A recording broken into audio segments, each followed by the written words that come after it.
அனைவருக்கும் வணக்கம். நம்ம சேனல் இன்னைக்கு புவிசார் குறியீடு பற்றி தான் பார்க்க போகிறோம். புவிசார் குறியீடு அப்படின்னா குறிப்பிட்ட இடத்துடன் தொடர்புடைய தனித்துவமான பொருட்களுக்கு வழங்கப்படக்கூடிய ஒரு பெயர் தான் புவிசார் குறியீடு அப்படின்ற பெயர்.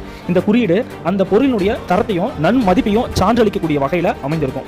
புவிசார் குறியீடுக்கான சட்டம் எப்பொழுது ஏற்படுத்தப்பட்டதுன்னா 1999 எப்போ நடைமுறைப்படுத்தப்பட்டது அப்படின்னா 2003 செப்டம்பர் 15 இந்தியாவில் முதலாக புவிசார் குறியீடு பெற்ற பொருள் எதுன்னு பார்த்தீங்கன்னா டார்ஜிலிங் டீ. 2004 வந்து புவிசார் குறியீடு பெற்றிருப்பாங்க.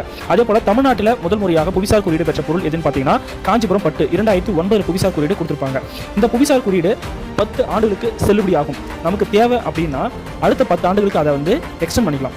இந்த புவிசார் குறியீடு எந்த துறையின் கீழ் இயங்குது அப்படின்னா மத்திய அரசின் தொழில் மற்றும் வர்த்தக அமைச்சகத்துறை, அந்த துறையின் கீழ் தான் இயங்குது. இதுக்கான சட்டம் வந்து 1999 வந்து உருவாக்கியிருப்பாங்க. இதுக்கான பதிவகம் எங்க இருக்குன்னு பார்த்தீங்கன்னா தமிழ்நாட்டுக்கான பதிவகம் சென்னையில் இருக்கு.